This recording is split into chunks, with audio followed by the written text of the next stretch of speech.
যারা করছে বিএলও যারা আছে তারাও মানুষ, তারা যখন ওগুলোকে আপলোড করছে তারা ভুল করছে, তারা এরকম ট্রিমেন্ডাস প্রেশার নিতে পারছে না। তৃণমূল কংগ্রেসের বিধায়ককে আপনারা সামনের বার আনবেন সেটা আপনাদের উপর নির্ভর করছে। যে মানুষটিকে কাছে পাওয়া যায়, দেখা যায়, তার কাছে অধিকারের কথা বলা যায়। দুর্গাপুরে তৃণমূলের প্রতিবাদ সভা, হুঁশিয়ারি সাংসদ ডক্টর শর্মিলা সরকারের। ভোটার তালিকা থেকে ন্যায্য ভোটারদের নাম বাদ দেওয়ার চক্রান্তের অভিযোগ তুলে দুর্গাপুরে প্রতিবাদ সভা করল তৃণমূল কংগ্রেস। রবিবার মেনগেট এলাকায় অনুষ্ঠিত এই সভায় উপস্থিত ছিলেন রাজ্যের পঞ্চায়েত ও গ্রামোন্নয়ন মন্ত্রী প্রদীপ মজুমদার, বর্ধমানের সাংসদ ডক্টর শর্মিলা সরকার, বিধায়ক হরেরাম সিং সহ দলের একাধিক নেতৃত্ব। সভা থেকে সাংসদ ডক্টর শর্মিলা সরকার স্পষ্ট ভাষায় বলেন, সেভাবে একসাথে সকলের ভোটার কার্ড হয়নি বা আধার কার্ড হয়নি, তবু কত মানুষের ভোগান্তি হয়েছে, বিভিন্ন সময়ে হওয়াতেও সেই ভোগান্তি হয়েছে। আর সে জায়গায় যদি সমস্ত মানুষের এরকম এসআইআর 1 মাস বা 2 মাসের মধ্যে কমপ্লিট করতে হয়, তাহলে ভুল হবেই। যারা করছে বিএলও যারা আছে তারাও মানুষ, তারা যখন ওগুলোকে আপলোড করছে তারা ভুল করছে, তারা এরকম ট্রিমেন্ডাস প্রেশার নিতে পারছে না।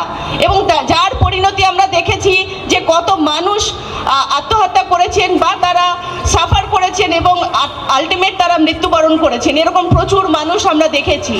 আমরা তো শুধু যারা মারা গেছে তাদের সংখ্যা বলছি, কিন্তু প্রচুর মানুষ যারা আছেন, যারা শারীরিকভাবে মানসিকভাবে বিধ্বস্ত, তারা কিন্তু আর পেরে উঠছে না, কিন্তু সেই চাপটা তাদের নিতে হচ্ছে। কারণ তাদের একটা চাকরি করতে হয়, তারা এইভাবেই চাকরির উপর তারা ডিপেন্ডেন্ট, সেই জন্য তাদেরকে জোর করে হলেও সেই কাজগুলোকে করতে হচ্ছে।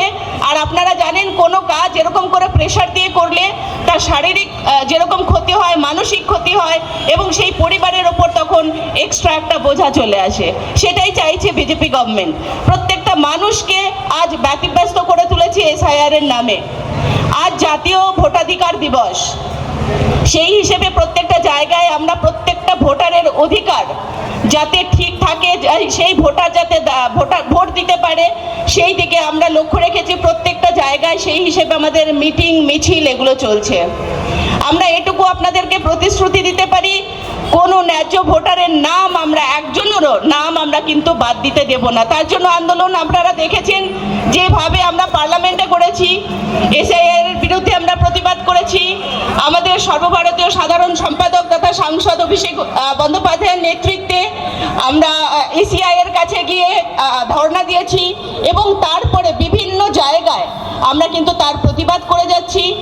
আমরা তার সঙ্গে আবার চেষ্টা করে যাচ্ছি যে মানুষজন যারা হয়রানি হচ্ছে তাদের পাশে গিয়ে সেই ফর্মগুলোকে ফিল আপ করা এবং এই লজিক্যাল ডিসক্রিপেন্সির জন্য যে যে সমস্যাগুলো আসছে সেই ডকুমেন্টগুলো যাতে ঠিক করে তারা ওখানে প্রডিউস করতে পারে, তার জন্য কিন্তু আমাদের তৃণমূল কংগ্রেসের প্রত্যেকটা কর্মী, প্রত্যেকটা বিএলএ 2 যারা আছেন, এছাড়া বুথ লেভেলে যারা কর্মী আছেন, প্রত্যেকে কিন্তু আপনাদেরকে হেল্প করে যাচ্ছে। কারণ আমরা চাই যে প্রত্যেকটা মানুষ তাদের ভোটাধিকার বজায় থাকুক।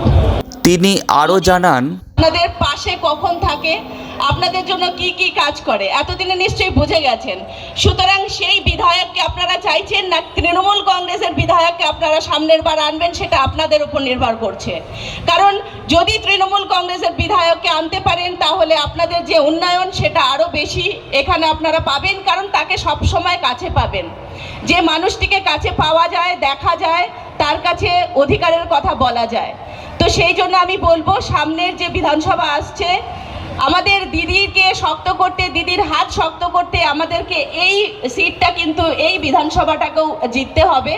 আমি রিকোয়েস্ট করব আপনারা উন্নয়ন দেখে ভোট দেবেন, আপনারা কোনো অন্য রকমের প্ররোচনায় পা দেবেন না। কারণ আপনারা জানেন অনেকে আছে, আসবে, অনেক রকমের প্রতিশ্রুতি দেবে, কিন্তু তারপরে ভোটের পর তাদেরকে আর দেখা যাবে না। তো সেই জন্য যে কথা দেয়, কথা রাখে, আমরা নিশ্চয়ই তার কথাই শুনবো। আপনাদেরকে এইটুকু অনুরোধ করব যে ভোট দেওয়ার আগে 10 বার ভাববেন যে কাকে আমরা ভোট দিচ্ছি। আমার এই মাইকের আওয়াজ যতদূর পর্যন্ত যাচ্ছে প্রত্যেককে আমি রিকোয়েস্ট করব, ভোট দেওয়ার আগে ভাববেন যে আমরা শুধুমাত্র ধর্মে ধর্মে মারামারি চাই, আমরা ভাউতা আর ভুয়ো প্রতিশ্রুতিতে বিশ্বাস করব, নাকি আমরা প্রত্যেক ধর্মের প্রতি সহিষ্ণুতা দেখাবো, নিজের ধর্মকে প্র্যাকটিস করব, নিজের ধর্মকে মেনে চলবো, কিন্তু অন্যের ধর্মকে কখনো আমরা অবহেলা করব না, তাকে নিয়ে কোনো রকমের নোংরামো করব না। এইটা আমাদেরকে মাথায় রাখতে হবে। এবং সামনের বিধানসভাকে সামনে রেখে প্রত্যেককে বলবো যে এই ধর্ম নিয়ে মারামারি বন্ধ করতে যদি আপনারা চান, যদি ভাবেন যে পশ্চিমবঙ্গে আবার চতুর্থবারের জন্য আমরা মমতা বন্দ্যোপাধ্যায়কে দেখতে চাই, চতুর্থবারের জন্য মমতা বন্দ্যোপাধ্যায়ের আরও অনেক রকমের উন্নয়নমূলক প্রকল্পের আমরা সাহায্য পেতে চাই, আমরা সেই সহায়তা চাই, তাহলে আমাদেরকে তৃণমূল কংগ্রেসকে এগিয়ে নিয়ে যেতে হবে এবং এই বিধানসভাটিকে সিকিওর করতে হবে।